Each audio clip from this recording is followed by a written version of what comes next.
Welcome to the Clean Classrooms for Carolina Kids Water Section training. I'm Jennifer Hopenick-Redmond, the Program Director. This program is a partnership between RTI International and the North Carolina Department of Health and Human Services, along with the North Carolina Department of Public Instruction as a liaison.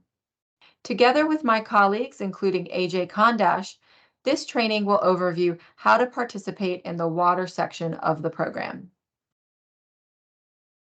The agenda for the lead and water section includes information on background, process overview, participant training, online enrollment, sample collection and shipping samples, understanding results and taking action, and how to contact us. Let's begin.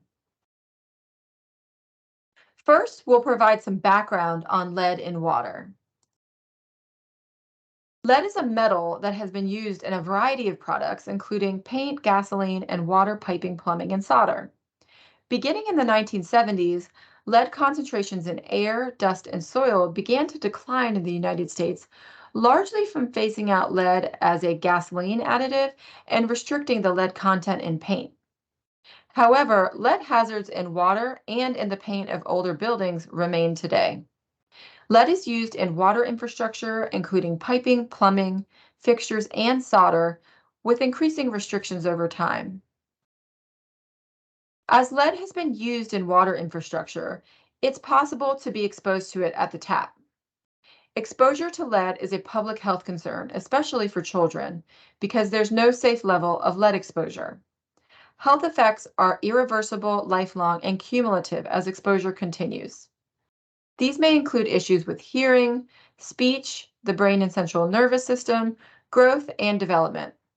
Learning and behavior issues include lower IQ, decreased ability to pay attention, and underperformance in school. Lead in tap water is not typically found at the source or the water treatment plant. It usually gets into the water on the way to your tap from its presence in distribution piping and household plumbing, including fixtures. Water chemistry and use can also affect whether there's lead at the tap. If your building is served by a well, the well components can also be a source of lead. Federal efforts to reduce lead in drinking water are ongoing. These include restrictions on lead use in water infrastructure, health goals, and testing requirements. Initial water infrastructure restrictions went into effect in 1988, with 8% or less of lead in piping and plumbing and 0.2% in solder considered lead-free. Since 2014, lead-free water infrastructure is defined as 0.25% lead or below. In 1990, lead-lined water fountains were also banned in schools. Regarding health goals, the Environmental Protection Agency issued a maximum contaminant level goal of 0 parts per billion lead in water in 1991. They also set a treatment-based action level for public water systems of 15 parts per billion. There is still no federal enforceable health standard at the tap, so in 2016, the American Academy of Pediatrics recommended that levels be below 1 part per billion in drinking water to protect children's health. Recently, the Environmental Protection Agency proposed revisions to the lead and copper rule, which would require utilities to test schools and centers in the future, with more details forthcoming. In North Carolina, there are also state-level requirements to address lead at the tap for child care centers and public schools. The rules require facilities to 1, test for lead in drinking and cooking water, and 2, mitigate taps with lead at or above the state action level. Water mitigation is included in the program for fixture replacement and filter installation.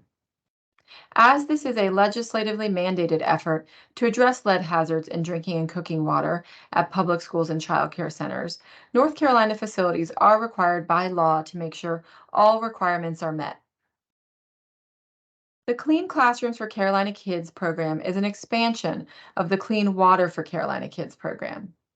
Since July 2020, we've worked with child care centers and family child care homes to identify and eliminate lead in drinking and cooking water throughout North Carolina. To date, we've enrolled over 4,700 child care facilities and tested more than 25,000 samples. Detectable lead has been found in 92% of facilities and above the state action level in 12% of facilities. We also noticed significant variation in lead levels from tap to tap within the same building, which means that it's very important to test for lead at each tap used for drinking and cooking. Across the state, 3 in 100 water fountains and 4 in 100 kitchen sinks exceeded the state action level in our initial statewide testing for centers. We also found that detectable lead was common, with 1 in 5 fountains and 1 in 3 kitchen sinks containing at least some lead. Overall, factors associated with lead in water included using well water, pre-1988 buildings, and Head Start programs. Having one or more of these characteristics made it more likely that at least one tap would exceed the state action level for lead. Now let's get started with an overview of the lead and water section for the Clean Classrooms for Carolina Kids program. If you are a child care center that is already tested with our original program, you will enroll in this program to sign up for retesting. If you are a child care center in a school, you will let the school add your tap so that you do not have to complete duplicate testing. For water testing and mitigation, our overall goal is to identify and eliminate exposure to lead in drinking and cooking water at public schools and child care facilities. Note that we are not testing other taps that are not used for consumption, like hand wash sinks. The main concern for lead exposure is ingesting contaminated water or eating foods prepared with water containing lead. Importantly, we use a participatory science approach for this section of the program. That means that we train you and your support staff, if needed, to enroll online, collect, and ship your samples. When we send you a sample kit or kits, one or more designated persons will collect and then ship those samples back to us. This is important because to collect water samples properly, the sample process must take place after water has not been used for 8 to 72 hours. By training facility staff, we are able to conduct testing statewide using the proper method and available resources in a shorter time frame. It also helps empower facilities to better understand water quality at the tap and make individual decisions on how to make improvements if needed. Mitigation is included for taps exceeding the state action level. This includes fixture replacement and installation of lead certified filters if needed. We communicate with you and recommend that you communicate with your community throughout. One of the most important things to overview today is how to designate what taps to sample for our program. This process affects the rest of your participation and can cause the most effort later if taps are improperly sampled. Let's overview how to properly designate taps for sampling now. The first step in designating what taps to sample is to inventory your facility's taps. Use your facility map and a checklist to create an electronic tap inventory by tap type. Taps used for consumption include drinking and food preparation or cooking. Taps not used for consumption include hand washing, showering, cleaning, landscaping, and this might include taps with motion sensor faucets. We have an example template in our drinking water management plan that you may use for this process. It's also important to start by properly labeling each tap on the location and name field so that others can later identify it. For example, water fountain number 1 is not a clear tap, but water fountain outside room 234 is descriptive enough for somebody else to identify it. The next step is to identify which taps you should include for water sampling in our program. You should only list taps used for drinking and food preparation because we're focused on water used for consumption, since that's the primary hazard for lead exposure. Drinking includes directly consuming water from a fountain, filling drinking water bottles or water coolers, using a tap for other beverages, and for food preparation, it may include boiling or cooking any foods, preparing infant formula, or washing raw fruits, vegetables, or other foods. These are the taps that you should list in your enrollment survey so they can be included in your sample kit. Before you finalize your inventory, though, you might want to review your facility's current water usage to identify if you want to change the designated use for any taps. For example, would you like to manage a smaller number of taps used in the classrooms for consumption? If so, you can designate those taps as not used for consumption with signage, which we have available online if you'd like templates for. You can also educate your community on where they should access drinking water for consumption, like the hallway water fountain, for example. You also should make sure that there's at least one tap per 100 students to still comply with state and federal building codes. For licensed childcare facilities, you should also confirm that you meet required sanitation guidelines. If you designate that these are not used for consumption in your final water inventory, you should not list these when you enroll. What about bathroom sinks and cleaning taps? These should not be used for consumption, so you can post signage at these taps that they are hand wash or cleaning only, not for consumption, and educate students and staff on where to fill up their water bottle. Do not include these when you enroll. After creating and reviewing your water tap inventory, it's time to finalize it and only include taps used for consumption in our program.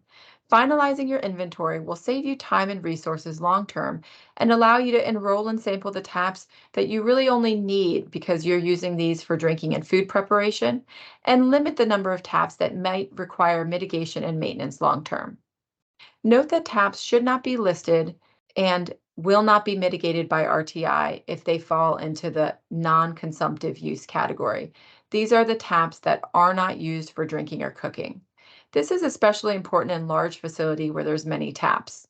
So that means not sampling bathroom taps, hand wash sinks, and other taps that you are not using for drinking or food preparation. Next, just to make sure that you're clear on what taps to include, we'll provide some additional specific information. In the kitchen and cafeteria, you should collect water samples from the food prep taps that include all faucets and multi-compartment sinks, spray hoses used to fill pots for cooking, and pot fillers. Generally, any taps used for preparing food or beverages for consumption in a kitchen should be included. You should not include water samples and list these in your enrollment survey for any hand wash taps, even if it's a hand wash tap in a kitchen, because it's only used for hand washing and not for preparation of food or beverages. Do not list it.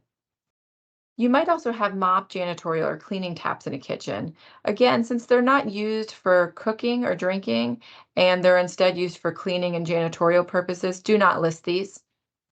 You also should not list non-plumbed in appliances.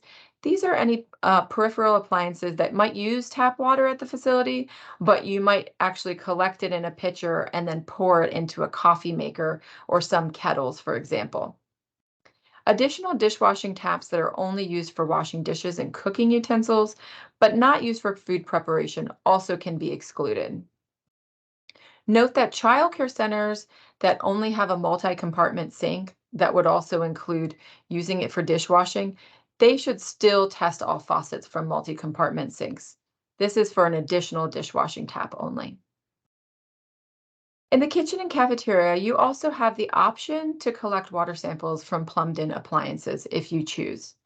Plumbed-in refers to a water hose or line connected directly to the appliance. This could be ice makers, steam ovens, steamer tilting kettles, and soup makers. Facilities may choose to sample the inside of the appliance where feasible. If you do so, make sure to only sample in the appliance as you start turning the water on. Do not sample behind the appliance or unhook or unplug the appliance. If you can't collect a water sample inside after it's turned on, do not include it. Additionally, follow-up support outside of clean classrooms may be necessary to accurately determine the lead source and appropriate mitigation actions. Follow-up support and mitigation costs for plumbed-in appliances are not covered by RTI if you choose to sample these appliances. Facilities are responsible for mitigating or restricting access in these cases.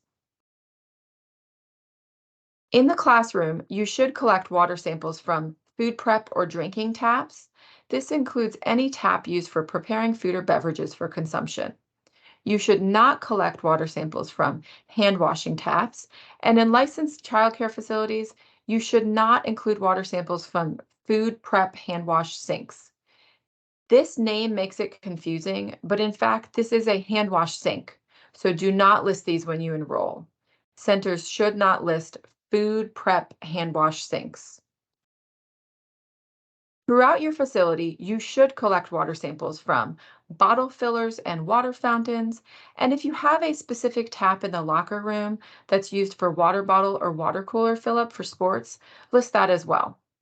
You should not collect water samples from bathroom or locker room hand wash taps or showers, eye wash sinks or safety showers, laundry, janitorial, mop, or utility taps, and outdoor hoses or spigots. Do not collect water samples from those items. Confirm clear and concise location and tap names before you fill out your survey. This really should be the final process for your drinking water inventory. The information you provide will guide your sampling process and how we create your chain of custody document. This is an example one above. The chain of custody document will have up to 18 taps per document and will be included in the order you should collect samples in your sampling kit. It will be organized first by building, if you have multiple buildings, then grouped by zone. A zone could be something like a floor, wing, or hallway within your facility to make sure you're sampling one area of your facility at a time. Within each zone, you'll list a location, such as a room or identifiable landmark, then tap type, such as drinking water fountain, bottle filler, or classroom bubbler. With all of this information, our goal is to know exactly which samples correspond to which tap types. Finally, now that you've got a list of taps to sample, we recommend that you use this inventory and incorporate it into a formal drinking water management plan.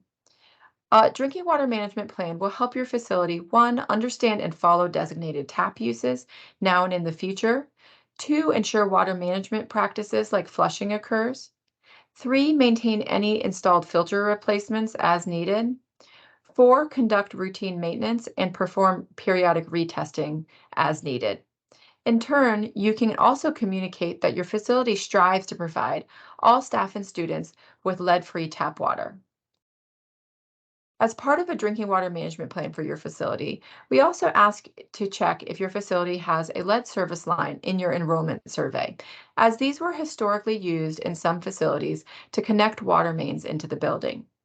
To do so, you will need a magnet, a tool like a screwdriver, and the location where your water enters the building. The basic steps are as follows. Step 1, locate where the water line enters the building. Typically, this is the basement or the lowest level. Look for the water meter and identify the inlet valve going into the building. If it's plastic, this is the last step. If it's metal, go to step 2. Scratch off rust or corrosion on the outside of the pipe. Find a place to examine and use the metal tool to scratch it off. If there's a covering around the pipe, you uncover or unwrap the pipe first. Step 3, see if a magnet sticks to the pipe. If a magnet sticks, the pipes must be galvanized steel. If the magnet does not stick, then next check the color of the pipe. They must be lead or copper. You can distinguish between these by the color. Lead pipe is typically silver or gray, and copper pipe is typically the color of a penny. You can watch our How to Check for Lead and Galvanized Steel Service Lines video on our training resources page if you're interested. After you complete enrollment with your taps used for consumption, get ready for your sampling kits. Your sampling kit will be prepared and shipped directly to the physical address you provided. If you signed up when outside of your priority grouping, or if we're at capacity, you may not receive your box right away. We will notify you via email of updates when your sample kit ships. You can take this time before the kit ships to finalize your sampling plan, including who will help and when it will take place. There will be up to 18 sample bottles per box, so if you have more than that many drinking and cooking taps at your facility, you will receive multiple boxes. Keep an eye out for one or more UPS boxes with a Clean Classrooms for Carolina Kids sticker, and make sure you alert administrative staff so they do not inadvertently get thrown out. Each box has its own chain of custody instructions. We recommend that you do not mix sample bottles and chain of custody documents with other boxes. Sample in the order listed on the chain of custody document using the bottles labeled in each box. Next, AJ is going to walk you through the specific online enrollment process, followed by the sample collection and shipping process, so you're ready to go. Thanks, Jenny. So the first step to testing your facility is to complete your online enrollment survey. The following section will walk you through each step of the enrollment process. So first, how to enroll. At a glance, the enrollment process is quick and easy to complete. First, we'll ask about your building information, including classrooms and building age. Then we'll ask about all drinking and cooking water taps in your classes. Finally, we'll ask about drinking water supply, student demographics, and if you use filters at any of your taps. The whole process takes about 5 to 10 minutes to complete. Once you receive your enrollment PIN, go to our webpage at www.cleanwaterforcarolinakids.org and click the blue Enroll Now button to begin your enrollment. Next, click on Child Care Center. Then enter your 6-digit enrollment PIN to continue. This PIN is shared at the end of the pre-enrollment webinar. Here you can search for your Child Care Center. If your center is new or recently moved, you can select the My Child Care Center is not listed button. Once you select your center, you will be asked to create an account providing your email, name, and other details. You'll use this account to enroll in the program, view your results, and list mitigation efforts.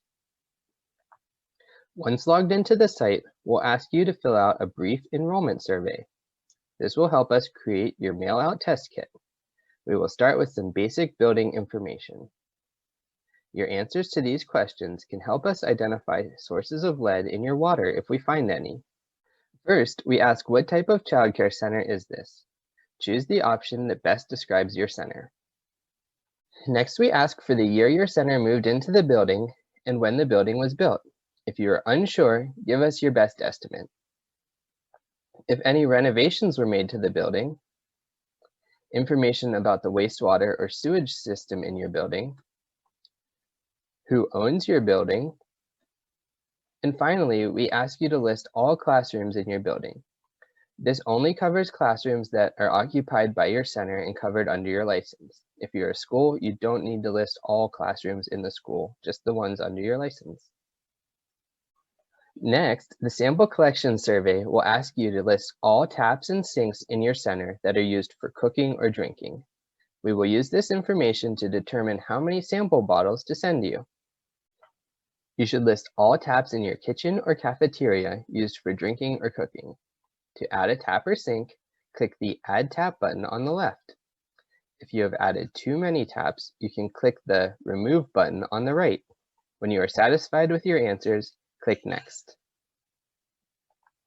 You should list all water fountains, even if they are currently closed because of COVID-19. If you don't have any water fountains, you do not need to add anything here. Just click Next. You should list any taps in the gym used for drinking or food prep.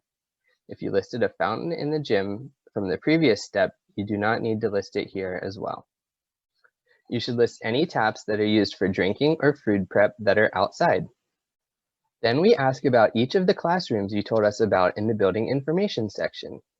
If there is a tap or sink in the classroom that is used for drinking or food prep, including formula mixing, you should list it here. You do not need to list hand wash or bathroom sinks that are clearly labeled not for drinking water.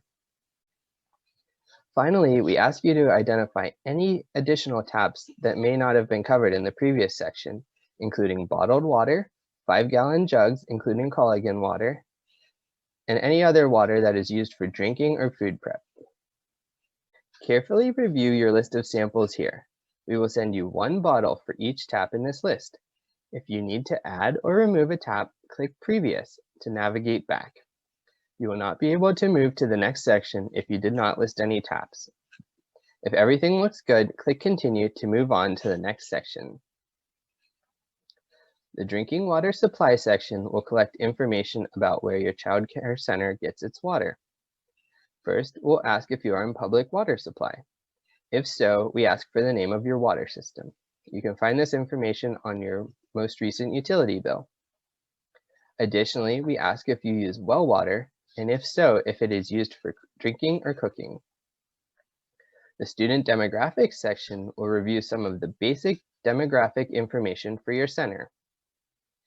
This includes full-time and part-time student enrollment, the age group of children in each of your classrooms, how many children receive lunch or daycare financial assistance, and race or ethnicity information for your center.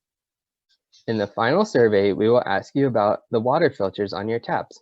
If you did not list any taps that used water filters when you filled out the sample collection survey, you can move on.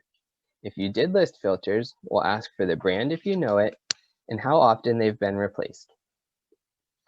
Finally, we'll ask if your center has been impacted by COVID-19 and ask for you to certify that you will follow the sampling process described in the program instructions that will be provided to you. At this point, you've completed your enrollment survey. You can click the Submit Enrollment Survey button to finalize your enrollment. Next, we'll overview the participant water sampling process. This is all documented in our helpful how-to video that will show now and also be posted separately on our how-to page. Hi, I'm Crystal. I'm AJ. I'm Erin. And I'm Jenny. And we're with the Clean Classrooms for Carolina Kids team. We're here to help you understand how to participate in the water section of our program. Your box will be where you normally receive packages. The box will be rectangular in shape, and there are 18 bottles per box. So if you have more than 18 taps for drinking and cooking, you will receive more than one box, for example, here. Let's get ready to sample. Once you receive your sample kit and confirm all of the contents inside, you can set a date to sample. Once you set a date to sample, make sure you put it on your calendar, the school calendar, and you alert others that typically are in the building. And you can set a phone alert and email your staff. Make sure you communicate to your school community not to use any water in the building until you complete sample collection the day of sampling. If water has been used in the prior 8 hours, do not collect samples that day and wait and go back another day. We want to know what's in that first sip. The longer that water sits in piping and plumbing, the more likely that we may find lead at the tap. This is why we collect first draw water samples, typically after an overnight period where water's not used for at least 8 hours, or after a weekend when people are away. If your facility is closed for the summer, holidays, or more than 72 hours, you must take additional steps, which you can follow on a QR code here on our water sample instructions, to flush taps 2 to 3 days before sampling. Let's collect our samples. Okay, so the first thing I'm going to do is make sure I grabbed box 1, which I did. I've already set up everything I need here. So we're going to follow the order of bottles on our chain of custody document, starting with the lowest numbered sample. So in this case, I have sample 01, which is our first sample we're going to collect. After I collect sample 1, I'm going to fill out my date and time of collection on my chain of custody, and then move on to collect sample bottle number 2. So you can see here, sample 0002. Just confirming this is box 1? Yep, in the bottom here you can see box 1 of 2. Okay, now it's time to sample. So when we go ahead and sample, you will open the lid and make sure that you do not touch the inside of the lid or the inside of the bottle. Place the lid facing up, and then you'll turn the tap on as you normally would with normal flow, and make sure you do not overflow it and stop before the end. Take the lid and put it on tight, give it a tug, and you're done. Okay, now that I collected my first water sample, I'm going to write the date and the time of sample collection, and then go to the next sample. Avoid common mistakes like washing your hands before collecting first draw water samples, Or removing the aerator from your sink before you collect a sample. or not using water normally in the building the week before. And if your school is closed the week before you collect samples, use our flushing guidance to flush your taps 2 to 3 days before you collect your samples. And make sure that you don't turn off any shutoff valves for the taps before you sample. If you come in and you notice that somebody has used water in the building, do not start your sample collection and set a date and time for another day. So tips for water fountains. At least 72 hours before you sample, you'll want to go and see where water hits the faucet. So you'll come in with a Sharpie and mark off where that hits. For water bottles, the water bottles, you want to come in at an angle, and if you miss some of it, it's all right. You can just keep filling it up and make a note on the COC. If you have water fountains that have been shut off since the pandemic, you should turn them on and flush them 2 to 3 days before your sample collection date so that you can use them in the future, even if you do plan to shut them off again. Okay, so this is a high-low water fountain, and it has a lower tap, a higher tap, and a bottle filler. So this will actually be listed as 3 separate taps in your enrollment survey, so you should have 3 bottles. This is the next bottle in the chain of custody document. Remember, when you open it, don't touch inside of the bottle or the cap. Carefully place it right side up and fill your bottle to the top of the neck.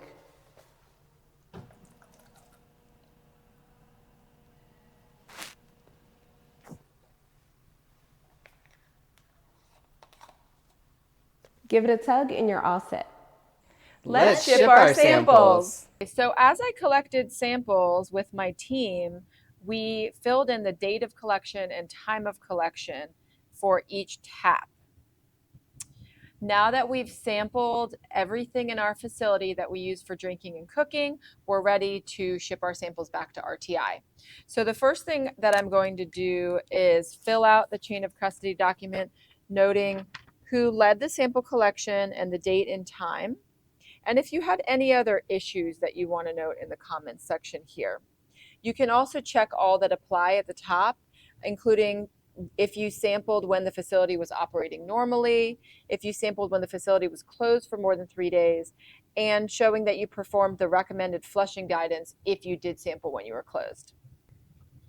Okay, now that I dated and signed my chain of custody document, I need to make sure that I checked all that apply here too. So I sampled when the facility was operating normally, which means that it hasn't been closed for more than 3 days. And once I finished that, you're going to put the chain of custody document in this smaller Ziploc bag. I'll take out the label here, and you want to zip this up to make sure no water gets the paper wet. And then the next thing that you want to do is put all of your sampled water bottles together in the large Ziploc bag. If you did have 18 bottles in your kit, it will fill the box. So you want to put the bottles on their side, 6 to a row, and stack it 3 rows high. And then you'll go ahead and you'll also close this large Ziploc bag. Make sure you don't have extra air in there. Okay. Next step will be to fill the bottles into the bag, laying it flat. Okay, once you get the sample bottles back in the box, make sure you put your chain of custody in the box as well. Stick that inside. Put your bubble wrap at the top here. And then you are going to take the label and place the label over your old label like so. Take the sticky off, tape it, and then find some packing tape and tape the top. And you're ready to call UPS for pickup.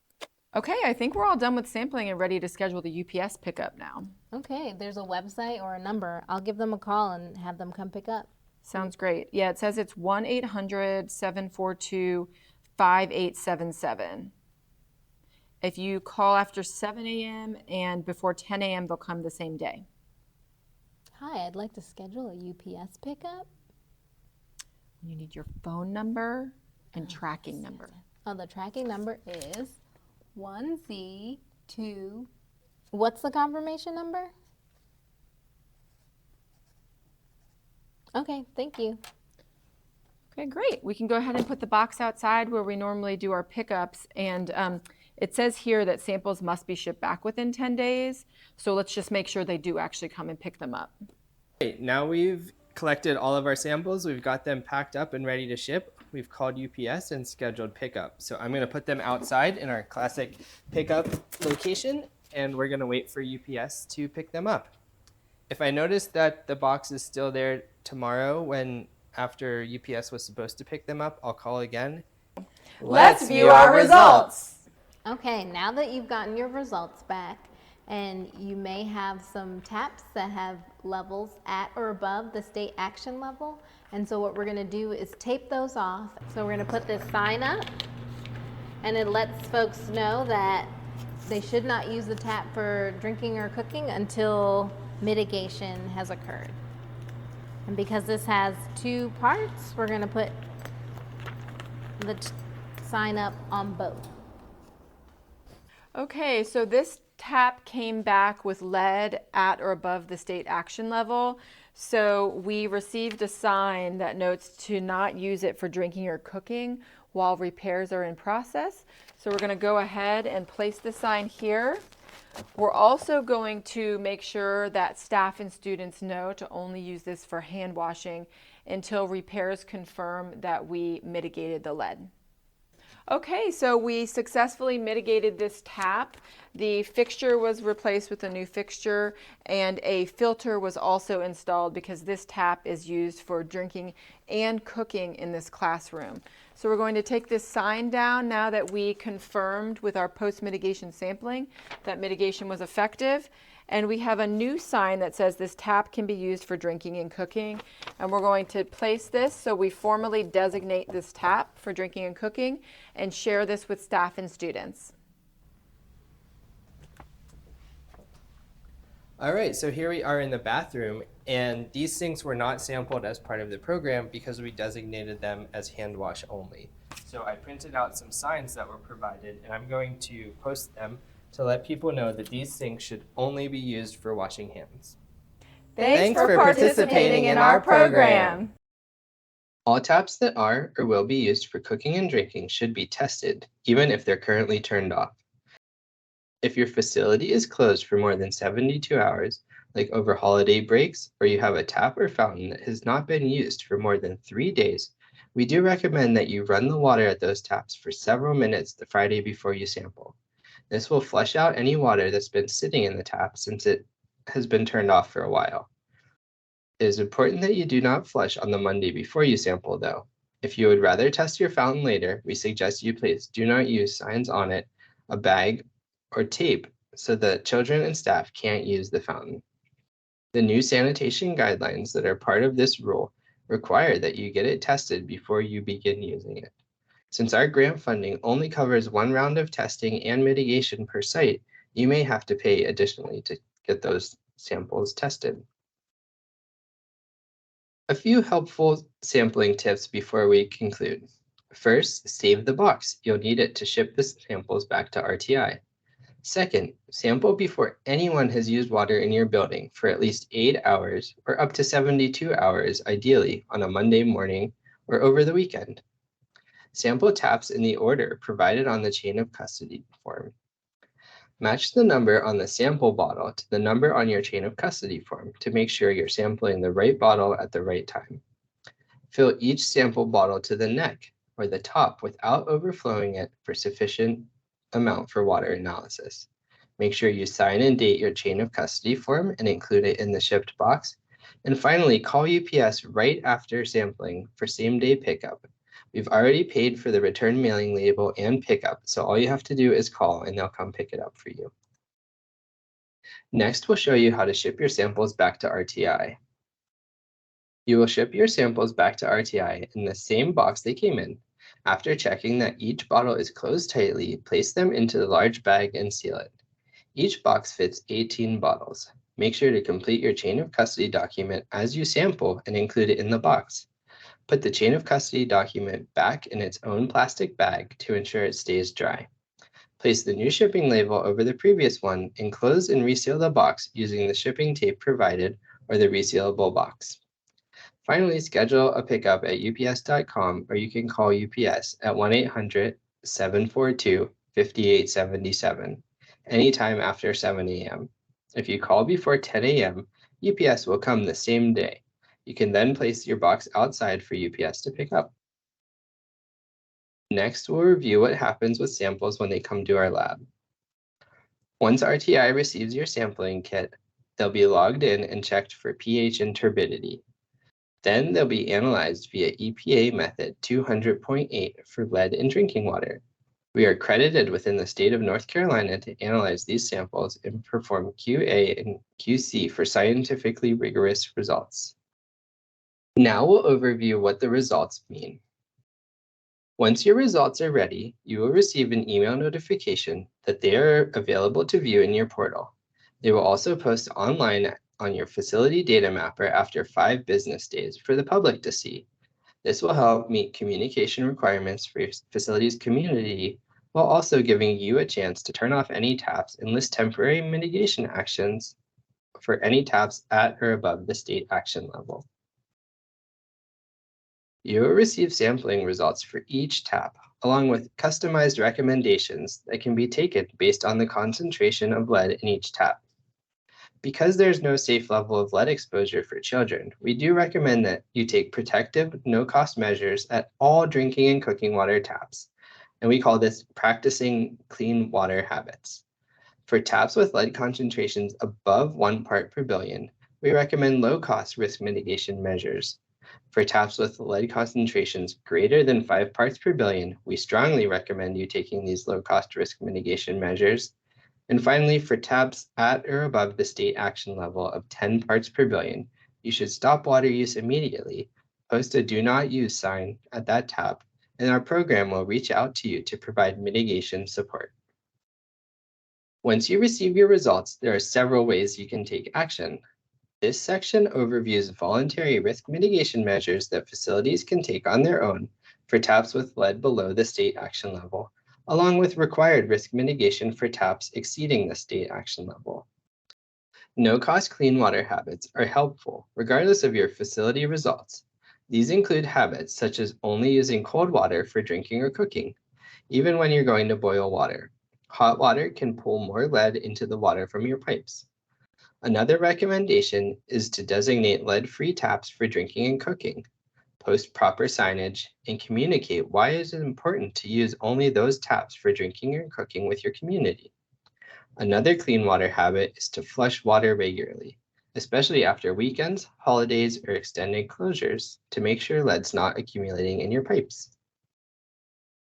Low-cost risk mitigation actions can include replacing faucet fixtures with certified lead-free faucets, installing and maintaining a certified water filter to remove lead, or installing a bottle-filling water fountain with a built-in filter.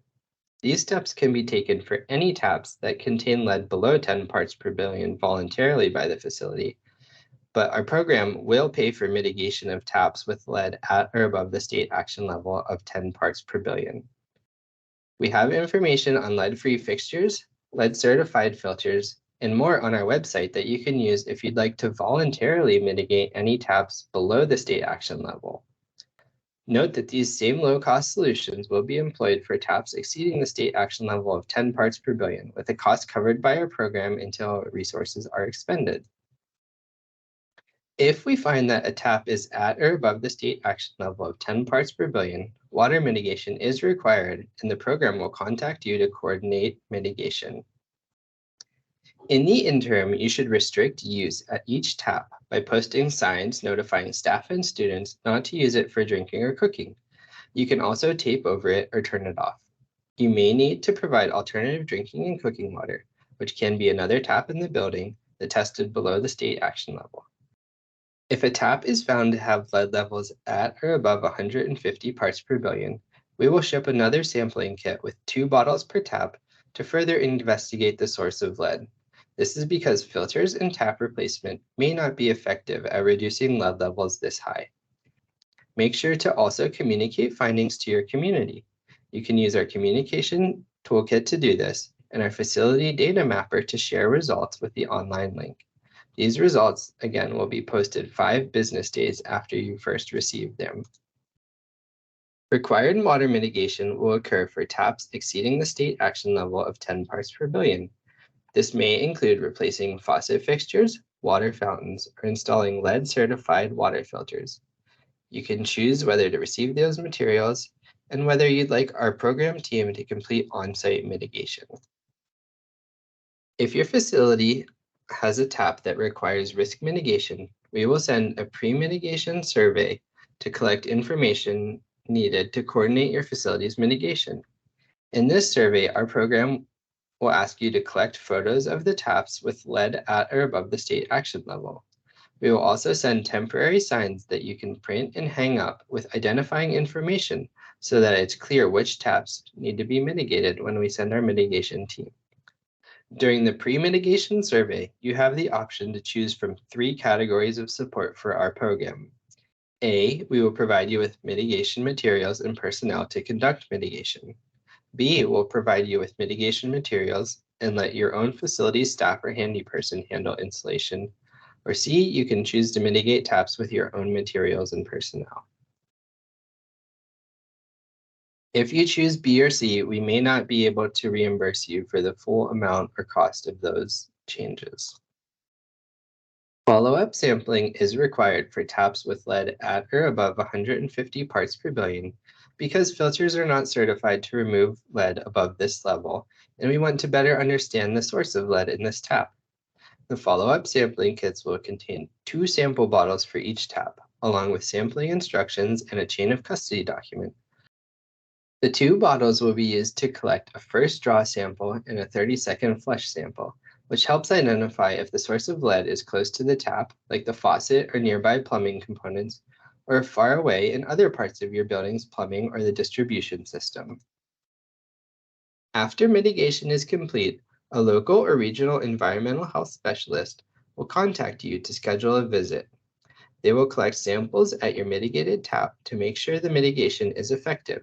If post-mitigation results are at or above the state action level of 10 parts per billion, alternative taps or water supplies will be needed. If the results remain high after the regional or local environmental health specialist visit, we can share your results with your water utility and the North Carolina Department of Environmental Quality to consider additional funding support to fix those issues. Communication is a critical element throughout the participation process. You have an obligation to communicate plans, results, and actions to your school or center community. We are available to support you in this and have developed materials and language for you to share with your community if you need it. We recommend that you communicate with your community throughout your facility's participation in the program. This includes informing families and staff before completing sampling and sharing results and mitigation plans. We've also developed a communication toolkit that has templates for notification emails, draft newsletters, talking points, and social media tiles you can share. We've also developed reference documents such as program overview flyers, understanding rule requirements, and how to create and designate taps. All facility results will be available on our online facility data mapper 5 business days after they are directly provided to your facility. This allows facilities time to restrict tap use as needed and start the mitigation process, while also making it easy for facilities to communicate results to staff, parents, and students. The program results summary is also updated in real time online and shows facility enrollment, completion, and corresponding results through time. When results are ready, we will send you an individualized report for your facility. In addition to your individualized report, your results will be posted in our facility data mapper, which is designed for facilities and your community to view the results and share them. Facilities will have access to this page 5 business days prior to results being shared publicly to give you an opportunity to list any mitigation actions or temporary measures you're taking prior to full mitigation. Our mapper shows results for each tap and any risk mitigation steps you list. Any mitigation activities conducted by our program will automatically be listed. Facilities can also update their page to include any mitigation actions taken for taps with voluntary mitigation, such as those that measured under the state action level of 10 parts per billion. All results will be posted to our public mapper, which can be used to share your results with your community. There will be a 5 business day delay between when facilities receive their results and when the results are shared for the public. In those 5 days, your facility should view your results and take actions accordingly. For any taps greater than 10 parts per billion, turn them off and post do not use signage.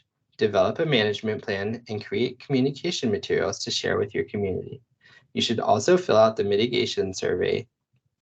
You should also fill out the pre-mitigation survey to report mitigation actions that you'd like to take. All right, we'll pause for a minute to address a few common questions that come up while completing the enrollment survey. First, can a facility sample while closed? In short, yes.